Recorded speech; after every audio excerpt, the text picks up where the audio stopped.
الرحمن الرحیم وما خلقت الجن والانس الا لیعبدون صدق اللہ مولانا العظیم۔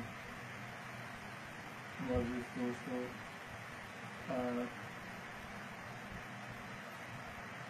انسان کو اللہ تبارک و تعالیٰ نے دو چیزوں کا مجموعہ بنایا ہے۔ ایک تو اس کا خاکی جسم ہے جس کو ہم اپنے کپڑوں میں سجاتے ہیں اور سنوارتے ہیں اور اپنے مرتبہ اور شان کا اظہار بھی کرتے ہیں، اور اللہ تعالیٰ نے جب نعمتیں دی ہیں تو ان کی شکر ادائی یہ بھی ہوتی ہے کہ ان نعمتوں کا اظہار کریں، اور اس جسم کی ضروریات کو ہم پورا کرتے ہیں۔ اس کو خوراک چاہیے، وہ خوراک ہم مہیا کرتے ہیں، اور اکثر ہماری زندگی کا حصہ اسی میں صرف ہوتا ہے۔ لباس کی بات پہلے کی گئی کہ اس جسم کو لباس چاہیے، تو اس جستجو میں ہم لگے رہتے ہیں کہ ہمیں اچھے سے اچھے کپڑے میسر ہوں، زیب تن کریں۔ پھر اس جسم کی ضرورت میں یہ بھی ہے کہ اس کو ایک چار دیواری چھت چاہیے جہاں وہ آرام سکون سے رہے۔ پھر اس جسم کی یہ بھی ضرورت ہوتی ہے اس کو شریک زندگی چاہیے، شادی ہو جائے۔ پھر اس کو بچوں کی خواہش ہوتی ہے۔ تو یہ ساری انسان کے جسم کی ضرورتیں ہیں جو ایک فطرتی خواہشیں ہیں، ہر انسان میں ہوتی ہیں، اور یہ ہماری ذمہ داری بھی ہے۔ کبھی بھی ہم اس اپنی ذمہ داری سے غافل نہیں ہو سکتے۔ اچھے مسلمان بننے کے لیے یہ کام نہیں ہمیں کرنے کا حکم ملا ہے کہ تم بھوکے رہو، پیاسے رہو، اسے اپنے جسم کی ضرورتوں کا خیال نہ رکھو اور اچھی چیزوں سے استفادہ نہ کرو۔ بلکہ قرآن مجید میں تو اللہ تعالیٰ فرماتا ہے، اے میرے حبیب ان کو کہہ دیجئے کہ جو اللہ نے خوبصورت چیزیں بنائی ہیں وہ کس نے حرام کی ہیں، بلکہ اس کے حقدار تو اہل ایمان زیادہ ہے۔ اچھی سے اچھی چیزیں وہ استعمال کریں، اچھی سے اچھی چیزیں وہ رکھیں۔ لیکن یہاں تک آ کر بات ختم نہیں ہو جاتی۔ ہم اس لیے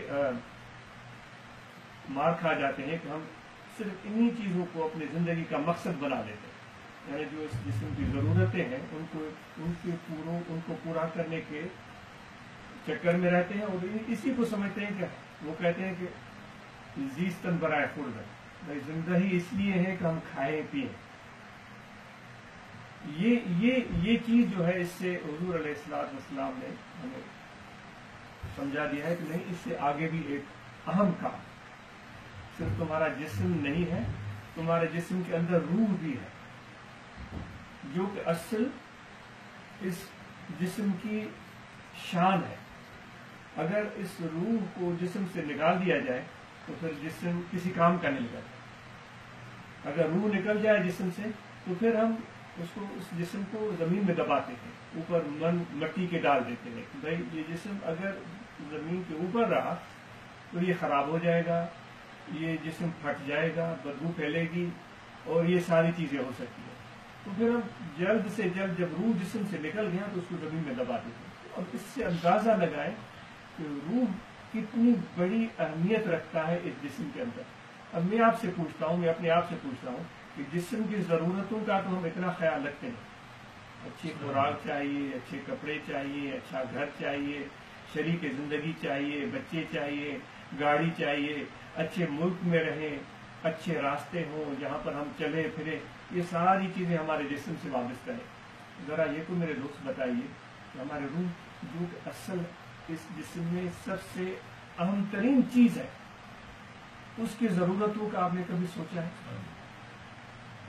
اس ٹھنڈی جگہ پر جسم کو تو سکون مل گیا، پنکھا چل رہا ہے اور بڑی اچھی چادریں بچھائی گئی ہیں، بڑی محبت اور پیار سے دوستوں نے بٹھایا ہے، اس جسم کو تو راحت مل گئی، لیکن روح کو راحت کہاں ملتی ہے؟ جو کہ ایسے سمجھیں کہ یہ جسم ایک گھوڑے کی طرح، جس طرح گھوڑا ہوتا ہے، ایک بہترین گھوڑا آپ لے لیں، بڑا مہنگا گھوڑا لے لیں، لاکھوں ڈالر کا گھوڑا لے لیں تو آ کر گھر میں رکھیں، لیکن کوئی سوار اس کا نہیں ہے جو اس بہترین گھوڑے کو چلا سکے، جس کو سواری کرنا آتی ہو، گھوڑے کو چلانا آتا ہو، گھوڑے کو دوڑانا آتا ہو، کسی ریس میں حصہ لے، اس کی جو ایک خصوصیت ہے، اس کی صلاحیت ہے اور اس کے اندر جو طاقت ہے وہ اس کا اظہار ہو، یہ تبھی ممکن ہے جب ایسا سوار میسر ہوگا.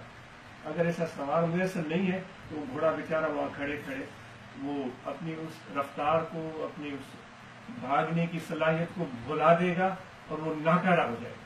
ایسے ہے یا نہیں ہے؟ اسی طرح یہ ہمارا جسم ہے. یہ ایک سمجھے کہ یہ ایک سواری ہے. اس کا سوار جو ہے وہ ہمارا روح ہے. اب اگر سوار موجود ہے گھوڑے کا، بہترین، لاجواب اور ہوشیار، جاننے والا، لیکن وہ بیمار ہے، کمزور ہے، وہ چارپائی پر پڑا ہوا ہے، اس کو خوراک صحیح نہیں ملی ہے، اس کے اندر توانائی نہیں ہے، تو اس کو گھوڑے پر بٹھائیں گے تو گھوڑے کو وہ قابو کر ہی نہیں سکے گا، اس کو چلا نہیں سکے گا. اس کے اندر وہ طاقت، وہ توانائی، وہ غذا، وہ چیزیں اس کو ملنی چاہیے تاکہ اس کے اندر یہ صلاحیت ہو کہ گھوڑے کو قابو کر سکے. تو میرے دوستو، یہ جسم بھی صوفیاء کرام کی تصوف کے حوالے سے میں بات کر رہا ہوں، وہ بھی یہ کہتے ہیں کہ جسم بھی ایک سواری کی طرح ہے. اس کا سوار تمہارا روح ہے. اگر روح کے اندر وہ طاقت، وہ توانائی، وہ صلاحیت ہوگی تو اس جسم کو صحیح طرح سے وہ چلا سکے گا. اگر اس روح کے اندر وہ طاقت، وہ توانائی نہیں ہے موجود تو پھر یہ جسم بھی بغیر سوار کے ایک گھوڑا یا بغیر سوار کے ایک اونٹ ہو اور وہ چلنا شروع کرے تو وہ کیسے چل سکے؟ تو میں پوچھ رہا تھا آپ سے، اور میں اپنے آپ سے پوچھ رہا تھا کہ جو ہمارا روح ہے اس کی ضرورتوں کا ہم نے کبھی خیال رکھا ہے؟ اس کی ضرورتیں کیا ہیں؟ اس کی ضرورتوں کو جب ہم پورا کریں گے تو حقیقی زندگی کا ہمیں لطف ملے گا. اس لیے قرآن مجید میں اللہ تعالیٰ فرماتا ہے کہ تمہارے جسم کی ضرورتیں تو میں نے ابھی بتائیں وہ ساری پوری ہو سکتی ہیں، لیکن تمہارے روح اور تمہارے دل اور تمہارے قلب کو اطمینان اچھی خوراک سے نہیں ملے گا، اچھے لباس سے نہیں ملے گا، اچھے گھر سے نہیں ملے گا، اچھی سواری سے نہیں ملے گا. تمہارے روح اور تمہارے قلب کو اطمینان اللہ فرماتا ہے کہ میری محبت سے ملے گا، کیونکہ یہ تمہارے روح کی ضرورت ہے، تمہارے روح کی یہ غذا ہے. میرا ذکر، میری یاد، یہ تمہارے روح کی غذا ہے. جب یہ غذا، یہ توانائی تمہارے روح کو ملے گی تو پھر اس روح میں یہ صلاحیت پیدا ہوگی کہ اس جسم کو صحیح طرح سے وہ قابو کر سکے، اس کو چلا سکے. تو آج میرے دوستو، اس روح کی غذا کو حاصل کرنے کے لیے ہم یہاں بیٹھے ہیں. وہ غذا، اس کی سب سے بہترین اللہ کا ذکر ہے، اللہ تعالیٰ کی یاد ہے. اللہ تعالیٰ کا ذکر ہمہ وقت فرض ہے، یہ ذہن میں رکھیے گا. جیسے ہم 5 فرض ادا کرتے ہیں، نماز پڑھتے ہیں 5 وقت، صبح کی پڑھی، ظہر کی پڑھی، عصر کی پڑھی، مغرب کی اور عشاء کی. اب کوئی کہے کہ میں چھٹا ٹائم بھی پڑھنا چاہتا ہوں، تو چھٹا ٹائم کوئی فرض نہیں ہے. زائد نمازیں تمہیں جتنی توفیق ہو، تمہارے اندر جتنی محبت ہے، جتنا شوق ہے، پڑھنا چاہو پڑھ سکتے ہو، کوئی اس کے لیے حد مقرر نہیں کی گئی. لیکن فرضی نماز 5 وقت ہے. اسی طرح رمضان کے مہینے میں روزے رکھنے فرض قرار پائے ہیں، تو وہ یہی ایک مہینہ ہے جو فرضی روزے ہم رکھتے ہیں. اگر کوئی کہے کہ میں شوال میں فرضی روزے رکھتا ہوں یا ذیقعد میں رکھنا چاہتا ہوں، وہ فرض نہیں ہوں گے، وہ نفلی ہوں گے. آپ کا شوق ہے، رکھنا چاہتے ہیں تو رکھیں. لیکن فرضیت جو ہے صرف رمضان کے مہینے میں. زکوٰۃ ہے تو وہ بھی سال میں 1 مرتبہ ادا کی جاتی ہے جو فرض ہے. صاحب حیثیت اور مالدار انسانوں پر اللہ تعالیٰ نے ان کی دولت میں غریبوں کا، ضرورت مند لوگوں کا حق رکھا. تو وہ حق اپنے سال پورا ہونے کے بعد ان ضرورت مند غریب لوگوں تک پہنچ جائے، یہ اللہ کا حکم ہے. اب اس سے زیادہ اگر وہ دے گا تو وہ زکوٰۃ نہیں ہوگی، وہ صدقہ ہو سکتا ہے، خیرات ہو سکتی ہے. زکوٰۃ وہی ہے جو اللہ تعالیٰ نے ہمیں حکم دیا ہے، حضور علیہ السلام نے ہمیں حکم دیا. تو کہنے کا مقصد یہ تھا کہ ان سب فرائض کی حدود ہے، ان کے ٹائم ہے، اس کا وقت ہے جس میں وہ محدود ہے. لیکن جو ذکر آپ کو بتایا جا رہا ہے، اس کے لیے اللہ تعالیٰ فرماتا ہے کہ انسان، میں نے تمہیں پیدا ہی اپنی یاد کے لیے کیا ہے، تو تم مجھے یاد کرو، تم میرا ذکر کرو. تم مجھے یاد کرو گے تو میں تمہیں یاد کروں گا. تو یہ فرض ہے میرے دوستوں، ذکر فرض ہے. جس طرح نماز فرض ہے، اللہ تعالیٰ کی یاد فرض ہے. ہما شدی اندرا دم ہم دم شیطان شدی، فرید الدین اتار کا شعر ہے. وہ کہتے ہیں جب تم ایک لمحے کے لیے بھی اللہ کی تعالیٰ کی یاد سے غافل ہو گئے ہو تو اسی وقت تم شیطان کے دوست بنتے ہو. یہ اتار فرید الدین اپنی طرف سے نہیں بول رہے ہیں،